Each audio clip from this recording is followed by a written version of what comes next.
Buenos días. ¿Qué tal? ¿Cómo estás? Pues mira, más real, después de lo que ha pasado. Bueno, muy bien, o sea, no, contento de que, como tú dices, el debate se abra porque es importante que hablemos de estas cosas. Sí, la repercusión gracias a las intervenciones de la reina está siendo bastante notable y yo vaya por delante decir, es verdad que desgraciadamente, ¿no? Cada vez que la reina aparece en los medios de comunicación es pues para comentar, ¿no? De qué marca es el vestido que lleva o qué champú utiliza o el tono de la barra de labios, y me consta que hace intervenciones muy interesantes en todos los foros y todas las presentaciones, ¿no? A las que va como una de las máximas instituciones de nuestro país, pero desgraciadamente los medios de comunicación no recogen estas palabras que suele hacer la reina, lo cual me parece que nos tenemos que hacer mirar también como medios, que no solamente es una mujer florero, desde luego. Pero bueno, vamos con porque me lío. Antonio, la primera intervención de la reina hacía referencia, ¿no? Precisamente a esto que decimos, ¿no? Que el crecimiento no puede ser sostenible, y aquí es cuando te nombró. Y también decía muy acertadamente que hay que reducir drásticamente el consumo de energía. Es bastante espectacular, realmente, porque ella, bueno, me cita a mí por mi nombre, cita sin dar nombres a los dos grupos de investigación más importantes que hay ahora mismo en España en temas relacionados con el decrecimiento. El grupo del ICTA en la Universidad Autónoma de Barcelona, que lidera Yorgos Calis, y luego el grupo de Energía, Economía y Dinámica de Sistemas de la Universidad de Valladolid, que aquí hay un montón de gente muy potente, es un grupo muy grande, con unas 30 personas, pues está Carlos de Castro, Margarita Mediavilla, Luis Javier Miguel, Óscar Carpintero, es un grupo realmente muy, muy potente. Entonces cita a esta gente, no por sus nombres, pero sí por los grupos, y luego dice esto, que dice que lo del desarrollo sostenible es que ni siquiera dice el crecimiento sostenible, dice que el desarrollo sostenible realmente no es posible, que eso es una contradicción y que evidentemente pues hay que pensar en modelos diferentes de consumo y desligar lo que es el bienestar pues del PIB y de la inflación, ¿no? Lo dice así muy claramente. Y el malestar es muy grande, ¿eh? En un momento el director de la Real Academia Española se lleva las manos a la cabeza. Totalmente, es un momento muy épico, sí, sí. porque es memético, se han hecho Sí. memes y todo ese momento. Bueno, ha sido muy, muy, muy curioso. Todo lo que dice ella tiene razón. Es que lo curioso del asunto es que además Su Majestad viene muy bien documentada y todo lo que dice es absolutamente cierto y forma parte de esta discusión. Y como digo, además, está citando, bueno, a mí porque soy un divulgador conocido, pero luego está citando a los grupos de investigación más potentes que están llevando proyectos europeos de muchos millones y que la Comisión Europea está muy interesada en este trabajo y está apostando por él. Por eso también luego, bueno, las declaraciones del ministro Escrivá, que si eso comentamos más tarde, Sí. son tan desafortunadas, ¿no? Pero bueno. Bueno, también hizo ilusión, además, algo muy importante, ¿no? La pena de cárcel que pide la Fiscalía para los científicos de rebelión científica. Como bien dices, esto demuestra que, vamos, iba bien preparada esta reunión sobre cambio climático. Sí, porque además es que claramente lleva su propia agenda, Sí. porque además de hecho interrumpe a los ponentes e introduce cuestiones que son diferentes a las que ellos están hablando, pero que son realmente muy pertinentes, ¿no? Ella respecto a esto no se posiciona, como es lógico, sobre el tema de los juicios y demás, pero sí que deja ver que, bueno, pues que evidentemente hay una contestación social y que es importante tenerla en cuenta, que es lo que ella dice, que yo estoy completamente de acuerdo con ella, ¿no? Incluso pues llega a valorar un tuit que ha hecho la ministra Rivera en el sentido de decir, bueno, que ya ha sido equilibrada y es lo que hizo Rivera. Rivera no daba la razón a los de las protestas, pero también decía que a lo mejor 21 meses de prisión, como se está pidiendo, pues no es el tipo de pena adecuada para un acto de este estilo, en el cual no nos engañemos, no pasó nada, ¿no? Porque básicamente echaron agua de remolacha que luego se limpió en un momento y simplemente era una forma de visualizar la protesta. Y en eso también, bueno, pues demuestra que hay una sensibilidad en la Casa Real a este tipo de protestas, porque además esto lógicamente está yendo a más teniendo en cuenta todo lo que está pasando. O sea que, bueno, también me parece que era importante no ignorar esto, como evidentemente se había estado ignorando todo el seminario, cuando es una de las cuestiones candentes ahora mismo, ¿no? Que el problema del activismo y por qué la gente protesta. Y no olvidemos, quienes estaban protestando en aquel caso ante el Congreso eran compañeros míos, científicos y algunos activistas, denunciando justamente la inacción cuando toda nuestra ciencia nos está diciendo que, bueno, que la cosa se está poniendo un poco complicada, ¿no? Y hay quien incluso se atreve a calificarlos de terroristas. Es que es muy fuerte bueno, esto lo hizo sí. la Fiscalía. Sí, la Fiscalía en el primer borrador que, de la vamos, memoria anual. Es que es increíble. Luego tuvieron que rectificar porque, claro, una protesta pacífica no la puedes calificar de terrorismo, por el amor de Dios. Sí, sí, sí. Es una barbaridad. Evidentemente quedará en nada, pero vamos, o sea, no, este calvario por el que están pasando todos estos científicos, estos 15 compañeros, no debería ocurrir, desde luego. Además, otra de las intervenciones de la reina, también muy importante, ¿no? Porque cuestiona y plantea, ¿no?, a los medios de comunicación de, bueno, ya con esta COP28 que empezó el pasado jueves, de qué cobertura tienen previsto hacer, porque evidentemente es una cumbre muy importante, y también hizo alusión a la presión mediática, por ejemplo, ¿no?, que se crea que pesa finalmente sobre referentes, y mencionó el caso de Greta Thunberg. Bueno, claro, evidentemente, porque lo que se está diciendo en el fondo es un poco lo mismo, es decir, cómo estamos comunicando y cuánto estamos ocultando teniendo en cuenta lo que está pasando, que es gravísimo. O sea, no olvidemos que, y esto es una noticia que también saltaba esta semana, ¿no?, que el presidente de la cumbre de Dubái, de la Cumbre de Naciones Unidas sobre el Cambio Climático, que ya se sabía que este señor es presidente de la petrolera de su país, bueno, pues unas declaraciones que hizo la semana pasada decía que no está probado científicamente que los combustibles fósiles estén provocando el cambio climático. Claro, es que no podemos estar diciendo estas barbaridades y luego encima resulta que todo el peso, siempre de una manera negativa o muchas veces de manera negativa, se está poniendo sobre los activistas que están intentando evitar que continuemos en esta vía de destrozo, ¿no? En el último programa que hablamos comentábamos que ya estábamos en niveles de calentamiento momentáneamente, pero bueno, de momento estamos ahí de 2 grados que ya anticipan una situación muy dura, en particular en Baleares, ¿no?, de temperaturas muy elevadas que ya son incompatibles con la vida humana, si quieres, ¿no? Entonces, bueno, no puede ser. O sea, que hay una responsabilidad también de los medios de comunicación de presentar las cosas de manera correcta y adecuada y no cargar el peso sobre, mira, estos extremistas que protestan, sino, oiga, mire este cara dura, perdón, pues es así, que está presidiendo la Cumbre de Naciones Unidas del Clima, que va diciendo estas tonterías cuando ya se sabe perfectamente que el efecto de los combustibles fósiles es incrementar el calentamiento del planeta, ¿no? No podemos normalizar ese tipo de cuestiones. O, por ejemplo, una cosa que se ha visto este año, el número de lobistas de los combustibles fósiles se ha multiplicado por 4 el del año anterior y se sabe que en parte se han reunido en Dubái para cerrar acuerdos de compra de petróleo y de otros combustibles fósiles, por el amor de Dios. Si lo que tendríamos que estar hablando es cómo podemos hacer para quitárnoslos de encima, ¿no? Y la culpa es de Greta Thunberg, pues bueno, pues ahí de nuevo la reina yo creo que acierta plenamente. Me había guardado estas declaraciones, estas polémicas declaraciones del presidente de la COP para cerrar, pero bueno, ya las dejamos comentadas. No pasa nada, cerraremos con el ministro Escrivá, que también se quedó a gusto. Algo que quiero que nos expliques, Turiel, y que mira, que respondas directamente a la reina doña Leticia, porque hablo de los problemas que está viendo y que hemos comentado varias veces aquí en el programa con la energía eólica, más allá, ¿no?, de lo que es la contaminación paisajística, algo que también preocupa, que están surgiendo muchos grupos en contra, ¿no?, de que se esté utilizando pues campo tanto para molinos como para las placas fotovoltaicas, que todo esto, y dijo que está muy bien, todo esto se está enfocando para evitar el cambio climático, pero la realidad, ¿no?, o sea, en el mismo periódico, en una página vemos esto y luego cambiamos a la siguiente página, nos cuentan que las renovables no están funcionando. Esta es la sensación que haya entre la ciudadanía, así que te damos la oportunidad, ya que a la pobre no le respondieron en este foro, en este seminario, pues que tú le puedas responder qué es lo que está pasando con la eólica y por qué las renovables no están funcionando.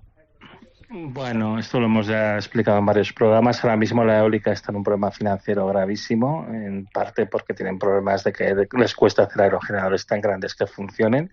Esto es lo que pasa a Gamesa, que se les están rompiendo, ¿eh? Los aerogeneradores más grandes que habían hecho los últimos años, todas las compañías tienen problemas con eso, pero el caso de Gamesa es el más acusado. Y entonces, bueno, pues ahí tienes un problema de falta de viabilidad, porque aquí se ha intentado correr mucho porque había que sustituirlo todo ya y no se está consiguiendo. Y en el caso de la fotovoltaica, aparte, digamos, de un problema general de suministros que tiene todas las industrias, se están encontrando que, bueno, producen todas a la vez cuando no hay tanta demanda y no producen cuando sí que la hay. Está forzando esta situación de precios cero y negativos, y eso quiere decir que se está quedando por integrar, y eso quiere decir que además el negocio deja de ser rentable, que ese es el problema que todo el mundo se plantea ahora mismo, ¿no? ¿Y esto por qué se ha hecho? Porque se ha planteado que vamos a incrementar muchísimo el consumo de electricidad, porque vamos a sustituir todos los usos de la energía fácilmente por electricidad. Bueno, pues esto no es verdad. Hay cosas que se van a poder sustituir, hay otras que no está tan claro que se puedan, y en todo caso tampoco podemos fijar los ritmos de manera como se está previendo. Y además encima pues tenemos un montón de aprovechados que están aquí para ver que pueden trincar, ¿no?, por decirlo de manera un poco vulgar. Y claro, ya por cierto mencionó el caso del primer ministro de Portugal, que ha tenido que dimitir porque fíjate por dónde, pues había tenido ahí unos intereses un poco raros en temas de litio y de renovables, aprovechándose. Claro, la reina también menciona una cosa que me parece que es clave, y es que se puede crear pues un cierto rechazo asociado a renovables por culpa de todas estas historias, de que no se está realmente haciendo lo que se debe hacer y que la gente al final acaba diciendo esto es una estafa y que de aquí también concluyan que el cambio climático es una estafa. Y es un comentario que me parece acertadísimo porque efectivamente está pasando esto y cuando la gente sea consciente de todos los problemas que está viendo con el modelo de implantación renovable, se van a sentir timados. Entonces, ¿qué hay que hacer aquí?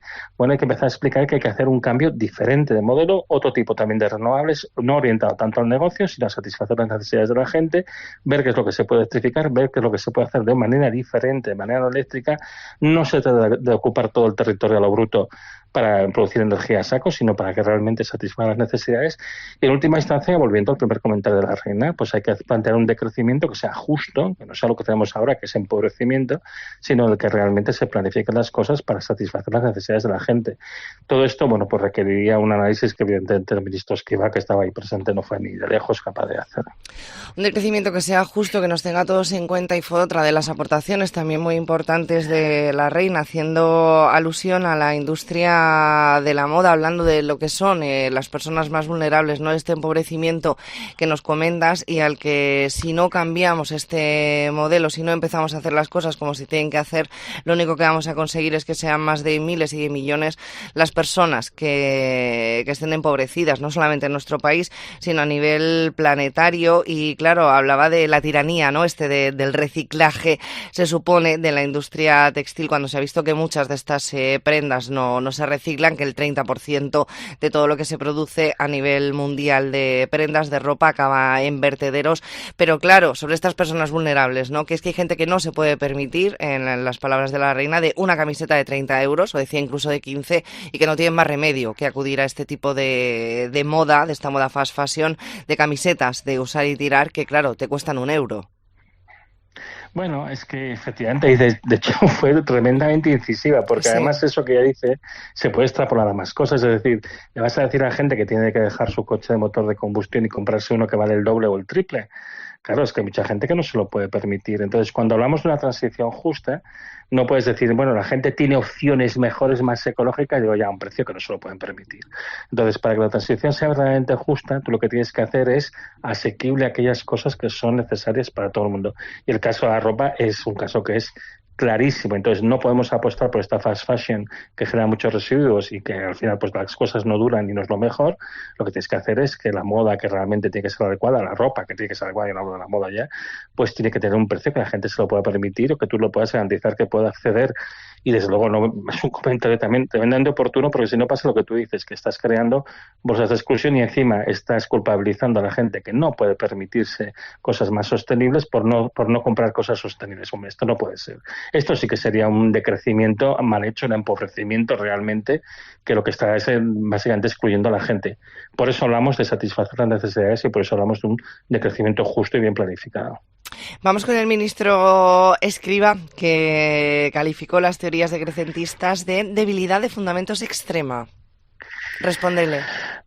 Ay, por Dios. Bueno, hay un artículo muy bueno de la revista 1515 que analiza con mucho detalle todo lo que dice, y es que además dice muchas burradas, ¿no? Bueno, ya digo, aquí tenemos algunos de los grupos de investigación más punteros del mundo en este tipo de cuestiones.